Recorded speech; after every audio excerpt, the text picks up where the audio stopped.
Race number 2 here at Snetterton, about to get underway for the BRSCC Alfa Romeo Championship. The grid is lining up and they start this one the way in which they finished the first race earlier on. That race saw a win for Ray Foley, so he's on pole position alongside Paul Webster, who ran him very close towards the end in that one. Chris Hawkesbury and Scott Austin are next, ahead of Simon and Chris McPhee on the third row. In the twin spark category, Richard Ford was the winner, ahead of Stacey Dennis and Ricardo Laselli. Chris Healy is fourth, then it's Dave Messenger, Simon Creswell, Ciprian Nistorica, Tom Hill from the back with Christian Leith. They're two to watch for, both of them capable of finishing on the podium. Of course, Tom Hill, the championship leader.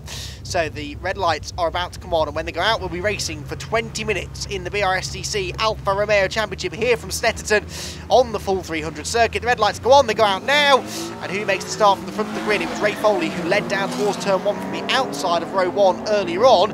Can he do the same thing from the inside this time around? It's going to be wheel to wheel between himself and Paul Webster as they rush down towards Riches for the first time. The twin spark cars get going now, and there's lots of wheel spin there from Stacey Dennis on the outside of row number 1. So Richard Ford will have an uncontested lead on the running towards Riches this time. At the head of the field though, here comes the first challenge from Paul Webster, who spent most of race 1 latched onto the rear bumper of Ray Foley without being able to find a way through. He still can't find a way through for the time being either. Chris Hawkesbury there third, ahead of Chris McPhee and Simon McPhee, fourth and fifth. So they swapped over again because it was Simon who started ahead of Chris, having got past him on the final lap in race 1. Through Palmer's, down towards Agostini, and Paul Webster is now stuck back in the position he was in race 1, where he's behind Ray Foley, arguably feels that he's quicker, but just can't find a way through. Well, will that be the case this time? We'll wait and see. Chris Hawkesbury in third place, dropped away from the leading two midway through the first race, so we'll wait and see whether he could keep that up this time. In fact, Scott Austin is there in fifth, and we've lost, I think, a McPhee, and I'm wondering whether maybe Simon McPhee, whose car was smoking heavily towards the end of race 1, I'm wondering whether maybe he has not taken the start, or has taken the start and pulled off very early. Either way, he's not in the picture at the moment as the leaders turn their way through Williams for the first time. Chris Hawkesbury already starting to slip backwards slightly into the clutches of Chris McPhee in third and fourth positions respectively, these two. Back down in towards the end of the Bentley straight they come for the first time of asking, and you can see Hawkesbury there, that car really quick in a straight line. He closes in on Paul Webster in fact, and he's going to challenge for second place, goes right around the outside, nicely done. So Chris Hawkesbury gets into second position, and that came out of nowhere. He dropped right back at the start of that straight, but that Alfa 75 has always been one of the quickest cars in a straight line, and that all the way through race 1 was Paul Webster's downfall, because although he was really quick through the corners, he couldn't keep up with Ray Foley in a straight line. Well, now Ray Foley's going to have another really quick car in a straight line right on his tail, and Chris Hawkesbury looks well and truly up for this. Down in towards Murray as they go. Chris McPhee is now challenging Paul Webster for third place. It's all starting to go a bit wrong for Paul here. Down across the start-finish line, they're about to come once again. Chris McPhee trying to get this third place away. The leaders come across the start-finish line though. Nose to tail for third, but the rest of them all fairly well spaced out. We'll check in on the twin spark cars in a moment or two as well. Foley it is who leads, Hawkesbury second, Webster third, Chris McPhee fourth, Scott Austin in fifth position, and then we wait for the twin spark cars, and here they come. It looks like it is still Richard Ford leading the way from Stacey Dennis in second position. Dave Messenger third. I think there's Tom Hill. You can see him now, that white replacement front bumper on the front of the car, making his way down in towards the first corner of Riches. There's Simon Creswell, retirement in race 1, having been running in second at the time that his engine let go. He is there in fourth place at the moment. So Tom Hill fifth, just ahead of Ricardo Laselli. So he's made some really good progress from 8th on the grid within the twin spark cars.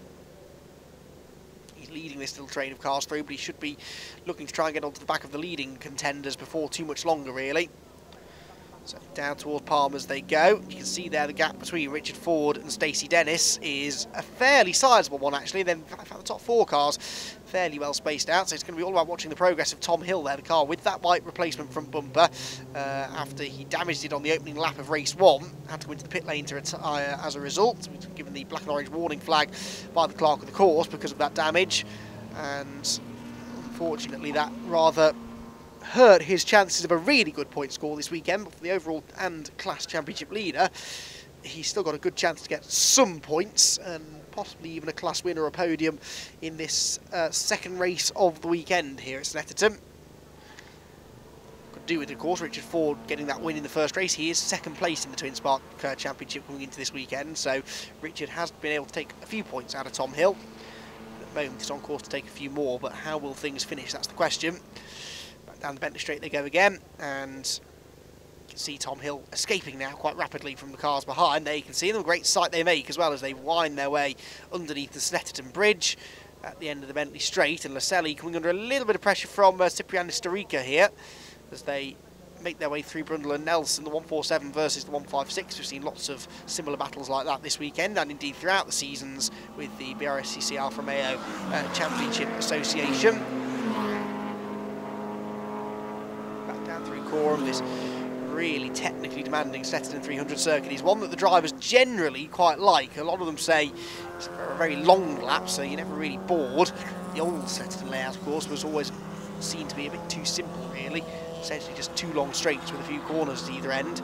This one, though, with that infield section that was brought in 2011, which most of the drivers are now very familiar with. It's a circuit often used for pre- and mid-season testing as well, so drivers all have a fair amount of experience on it. It offers lots of overtaking opportunities as well, tends to produce pretty good racing to Snetterton. There's Nistorica turning his way through. We turn back our attention though to the overall race leaders, because Chris Hawkesbury is not letting Ray Foley go here. Now he's been getting good exits from that Agostini hairpin all weekend long. We saw him racing with Chris McPhee down there and actually making the move stick in race 1. Wasn't quite able to do the same sort of thing there to Ray Foley, but Ray is certainly going to have his work cut out, I think, to hang on to the race lead here. The good thing is that they do seem, in fact all three of these top three, because Paul Webster's not a million miles back either, they seem fairly evenly matched. So I think even if Hawkesbury could make the move, he wouldn't necessarily be able to run off into the distance, which is good. Ray Foley certainly didn't run off into the distance in race 1. He never relinquished the lead, he led every lap, but Paul Webster was really applying the pressure. And this is where Hawkesbury's straight line speed comes into play. Look at that, through the second half of the straight. He just drives up alongside the race leader, Ray Foley, but Ray might be a bit late on the brakes. Not late enough, though. Hawkesbury goes through, so Chris Hawkesbury, now that is a prime example of playing to the strengths of your car. It's the oldest car on the grid, that, but it's got a really good engine. It is, of course, running in the modified class as well, so it has slightly more open set of regulations that can be incorporated on the car. But Chris Hawkesbury driving it really well as well. It'll be interesting now to see whether Ray Foley can find a way back through, because we commented in race 1 about how Paul Webster didn't have the straight line speed to overtake Ray Foley. Well, Ray is now going to have possibly a similar situation that he's faced with in trying to find a way back ahead of Chris Hawkesbury. There's Chris McPhee, he's a part of this as well. Now the pace is a bit slower so far in this race than it was in the first race of the day. We've seen the fastest lap so far set by Hawkesbury that time around, in fact, which was a 2:18.2. About 2/10 slower than Paul Webster did in the first race, although Chris McPhee has just done his fastest lap of the weekend, so Chris McPhee definitely finding some speed now. Did a 2:21 in the first race, and that lap just now for Chris was a 2:18.4, so he's definitely getting quicker, and he's looking to the outside of Paul Webster now through Wilson. Now you can, if you're brave, go right around the outside there and then get the inside line down towards Palmer's, but it's difficult to do, and you always run the risk of being run onto the grass or out-braking yourself, getting on the marbles and running wide. Looks to me, though, as though Chris Hawkesbury is getting away here, isn't he? I don't think that Ray Foley's got really all that much that he can show him. Heading into the infield section now, though, where maybe Hawkesbury might struggle slightly. And Ray Foley possibly can start to mount the challenge, but for the time being, I think Ray is actually more preoccupied with watching what Paul Webster is doing behind him, because Paul is now becoming an ever larger threat in his mirrors. Up towards the right-hander at Oggies they go. And back around towards the end of another lap, towards the second half of another lap, I should say. It does look like Foley's just closing the gap slightly through that part of the circuit, but then they get back out onto the Bentley Straight, and of course Hawkesbury's car is just going to whistle off into the distance, so frustrating, but it should be interesting to see how these two handle each other as the race goes on. It doesn't look like Hawkesbury's really raced away that time down the straight, does it? So the gap is over a second now, over a second and a half in fact, but Ray Foley, if you could ever shake off the attention of Paul Webster, that might help. He makes a bit of a mistake there, runs a bit wide. Webster almost had a chance to get up the inside, but then just does not have the straight line performance required. These three cars all fighting over second place. Ray Foley Paul Webster and Chris McPhee, all running in the same class, all running in the Power Trophy. So although they're fighting for second place overall, they're fighting for a class lead essentially. And Chris McPhee now starts to join in the fun as well, and Paul Webster runs a bit deep there in towards Murray's. Now this is going to be an interesting comparison of straight line speed. You'd put your money on the Alpha, wouldn't you, to have that extra bit of poke in a straight line, and that does seem to be the case. Further back in the Twin Sparks, Tom Hill there finds a way past Simon Creswell. So that is another place gain. That's 4th place now then for Tom Hill. He's taken a few laps to catch Creswell, although Creswell is now starting to reapply the pressure and try and get the position back. Up towards the bomb hole and then into Coram they go.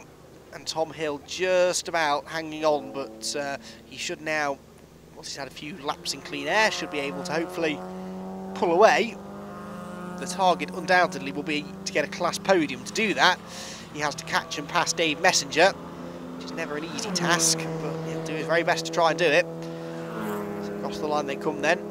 Tom Hill, having made the move stick, out of our sight somewhere, and now looking to try and build the gap. There are Selly and Mr. Rico. There's Tom Hill.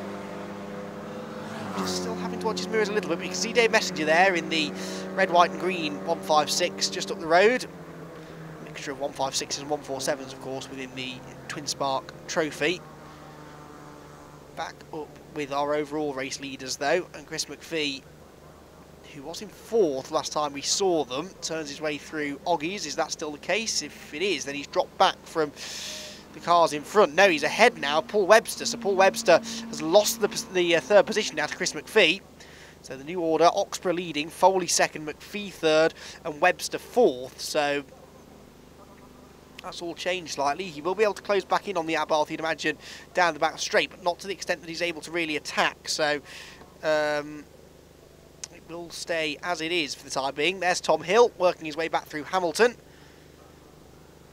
in pursuit of Dave Messenger, and let's wait and see if we can have a look at where Dave Messenger is in relation to Tom Hill.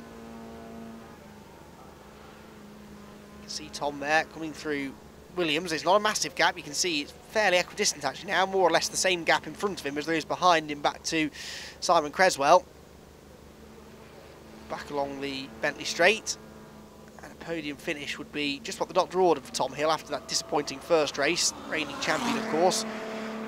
And always in the mix within the Twin Spark element of the race, but this year particularly, he has had some stiff competition. Damage, of course, is what put him out of contention in race 1, but even so, he wasn't having it all his own way in that one. Did qualify on pole for the first race within the class, but Richard Ford was only half a second or so behind him, and around a lap this sort of length. That's quite impressive actually. So Tom Hill getting away now from the orange and black car of Simon Creswell behind. Rocks on the suspension. Then we've got this battle between Riccardo Lascelli and Cipriano Storica, and Lascelli's car looks anything but happy through Coram. That was bouncing around like it was on a pogo stick then through the long right-hander. Storica not really able to take full advantage of it, to be honest. Down the straight they come. Tom Hill weaving over towards the pit wall there for reasons unknown, but he's definitely closing now, so by the time they get around the next few corners, he's going to be close enough to Dave Messenger to have a go. Down towards the Wilson hairpin. In fact, he might even have a go here. He's had a really good exit from Riches, but to the inside, Dave gets over to defend. Fight for 3rd place still on. Paul Webster's now regrouped and started to reapply the pressure to Chris McPhee as they make their way out of Oggies and in towards Williams. Chris McPhee just looks to be struggling a bit here. Now we would expect the Alfa to be quicker in a straight line. Let's see whether Paul Webster can use that to get this 3rd place away. Chris McPhee moves over to the left to defend, so Webster's going to have to go the long way round. This is the harder way of doing this move, but if you go around the outside at Brundle, you do get the inside line for Nelson, but we know that Abarth is good on the brake. This is going to be really close into the corner. Chris McPhee is late on the brakes. He sends it into the corner quicker and is able to hang on to the place. As long as he stops it for Nelson, which he does, then he should be able to hang on to this 3rd place for the time being. Well, that was the closest that Webster's got so far to reclaiming this 3rd position, but it's a race that he will have felt he had a shot at winning, and it's just really not quite gone to plan. Chris Hawkesbury and Ray Foley running away with it now up the road. These two starting to hold each other up slightly. We saw in race 1 that Chris McPhee, once the race got into a rhythm, just didn't really quite have the pace to stick with the overall leaders. And of course now Paul Webster finds himself the wrong side of Chris McPhee. He'd rather be in front of him pulling away than behind him getting held up. He pulls alongside again, but once more Chris is pulling to the inside line. And it seems that when you get to the end of the straight, there's actually not that much to choose between them horsepower. It's really just that initial torque and acceleration out of the tight corners that's doing it. And so Webster, although he drags even himself alongside, he's just not really able to complete the manoeuvre. There's our race leader, Chris Hawkesbury, turns his way through Palmer's, back down towards Agostini, and he's looking good now for another race victory. Ray Foley might have to settle for second here. For third, still anyone's guess, but Chris McPhee, for the time being, seems to have everything covered here. Everything Paul Webster's thrown at him, he's been able to deal with and bat away, so I don't think Paul's going to have this easy getting through, but then we never did expect it to be easy. Just force a mistake out of Chris McPhee, maybe hurt his speed through the corners. He might just be able to drive alongside down the straights. We're heading now down towards the best part of the circuit for him to try and do that, so we'll see whether he can. Meanwhile, change for third in the Twin Sparks. Tom Hill has got himself ahead of Dave Messenger now.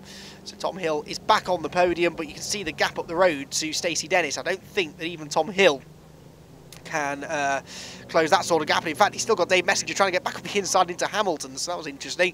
Dave had a half-hearted look at the inside. Had he committed fully, I think Tom might have left him room, but respect shown between the two of them. Dave Messenger decided not to take the risk and just settled in to fourth position. Dave Messenger was fifth in class. He was the last finisher actually in race one, so he's already on for a better result than he had in the first race. Making our way back down the Bentley Straight once again.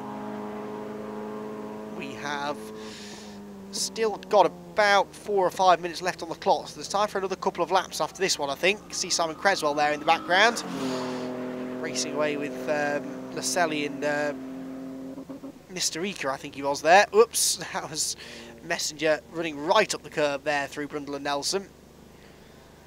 Tom Hill getting ever smaller in front of him as he pulls away now into a third place that he'll be hoping he doesn't have to give up. And it's fair to say Tom would have fought all the way to the end without that front bumper in race one, but the stewards decided otherwise, brought him into the pit lane to get it fixed. Messenger nearly had a repair job to do himself then if he'd have fired himself off at Coram like he looked like he was about to. Dave Messenger loses third place, drops down to fourth within the Twin Spark class. Next group of cars behind was being led by Simon Creswell last time we checked. And we look in the background to see, we don't quite see them this time around, but there's a screech of tyres as Tom Hill arrives at Rich's corner. These 156s are a lot of fun to drive and relatively good value for money as well, really. You can pick up a road going version of these for a pretty good deal and then just make the conversions, come out and race them. We need to see more of these 156s out there. We know there are lots of them around. It's just a case of getting them into the championship, and it would be great to have a few more on board as the season goes on. Slippery surface flag out down there at Brundle and Nelson, so either there's some debris on the track, some bodywork, or someone has dropped some fluid. This was the part of the circuit where Simon Creswell's race came to an end in race one, of course, when he had an engine failure. And there is a car parked to the side of the road. Oh, it's Simon Creswell. I think I caught a glimpse of orange, so I think Simon Creswell has pulled off at the same part of the circuit where it all went wrong yesterday. So whether it's the same problem, I don't know. But Simon Creswell, unfortunately, he's got the car behind the barrier by the looks of it, so there's no need for a safety car, but that's a shame. His race over. Not that far from the end either. Leaders make their way back out of Marie's onto another lap, but we are now getting towards the end. I think this is going to be the final lap that they begin, as side by side for third place, Paul Webster once again pulls himself alongside Chris McPhee. There is the confirmation this is the final lap, and as the third place battle makes its way through Riches, McPhee I think will hang on the inside. Yes, he does. But I did notice that Ray Foley had caught Christopher Hawkesbury, so the race leaders are now closer together than they have been for some time. Although the gap's gone back out again now through Wilson, it seems to be ebbing and flowing, but it's certainly closer than it has been for much of the race. Chris McPhee with Paul Webster breathing down his neck here, but again, Chris finding that he just can't find a way through. Here are the leading two, so Chris Hawkesbury, you can see that gap's come down, but I'm sure Chris is just managing this to the end, although we said similar about Ray Foley in race one, and then he nearly threw it all the way with a couple of corners to go, allowing this man, Paul Webster, to close in. The frustration here for Chris Webster is that although his car is quicker in a straight line, Chris McPhee's car is better under braking, so as long as Chris gets to the inside and defends, he's always going to be able to outbrake the Alfa Romeo and then turn it nice and tight on the exit of the corner as well. That thing will corner on a 5p piece, the Abarth, and so it's going to be difficult for Webster to find a way through. Through Hamilton into Oggies they go, and Paul Webster, well, he's got one more shot at this, you'd imagine, and he's going to be down the Bentley Straight coming up next, and if he can just get a good enough exit from this corner, Williams, that he's close enough to draw alongside, then he's got half a chance, but he's never going to be allowed the inside line. He'll always be forced to go the long way round, and that's what Chris McPhee is doing. Look at that, he's hugging the white line down the driver's left of the circuit. Leaders turn through Brundle and Nelson, the gap about the same as it was at the start of the lap. Possibly heading into the part of the circuit that will suit Ray Foley a bit better, but I just don't see him getting close enough really without an issue for Chris Hawkesbury. I don't see him getting close enough to really attack. Through the bomb hole they go. You can see the gap, it's close enough that Hawkesbury can't afford a mistake, that's for sure. Just a lift to the throttle there as they go in towards this never-ending right-hander at Coram, and then onto the brakes in towards Murray's, and Ray Foley is closing in, but we know that Alfa 75 of Chris Hawkesbury is quick in a straight line. I don't think there's anything that Ray Foley can do, so they come down towards the start-finish line, and Christopher Hawkesbury is just, but only just, by less than half a second, going to hang on from Ray Foley. For third place, it's going to be even tighter. Paul Webster gets himself up alongside Chris McPhee, but he just can't quite get there. And Chris McPhee hangs on to the bottom step of the podium. So it's a win overall and in the modified class for Chris Hawkesbury. The Power Trophy winning car was Ray Foley in second, ahead of Chris McPhee, Paul Webster and Scott Austin. The Twin Spark class, a double race victory for Richard Ford, with Stacey Dennis on the podium and Tom Hill from the back to third. Dave Messenger, ninth overall, fourth in class, ahead of Christian Leith, Ciprian Nistorica, Ricardo Laselli and Chris Healy. The only non-finisher that time was the luckless Simon Creswell.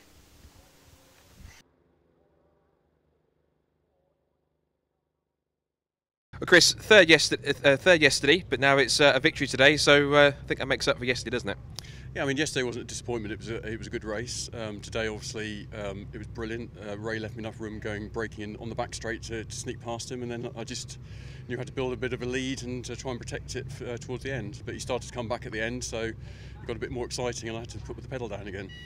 How was the car today? I know you said they had one or two sort of overheating problems yesterday. Were they better this morning? Do you know what? I wasn't looking at the gauge quite so much as yesterday, so I'm sure it was probably still overheating, but it made it over the line, so that's the main thing. Good stuff. Well done on the victory. We'll see you next time. Thank you. Right, a win yesterday, a second today. I think you can be pleased with that weekend's work. Very pleased weekend, yeah. Fantastic weekend for me. Chris was awesome this morning. I got a good start and managed to lead for a while, but I couldn't keep him behind me. He passed me going down the long straight, and it was, yeah, a good fair race all the way around. No problems with anybody, and it was close, but not close enough.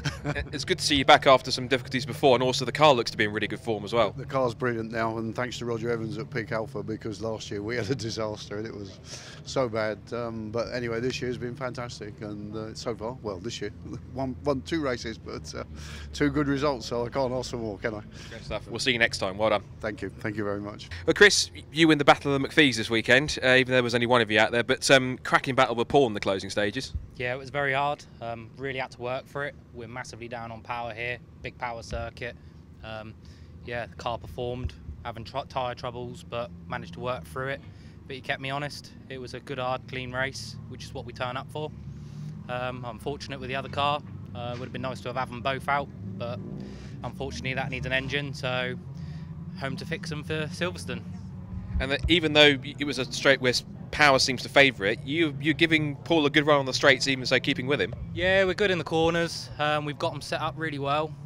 We're just massively down on power. 166 brake horsepower is all they're putting out at the 1.8. So yeah, you've just got to make your time up through the corners. With a little fit, it actually goes pretty rapidly, so we'll see you next time. Well done. Thank you. Cheers, thank you.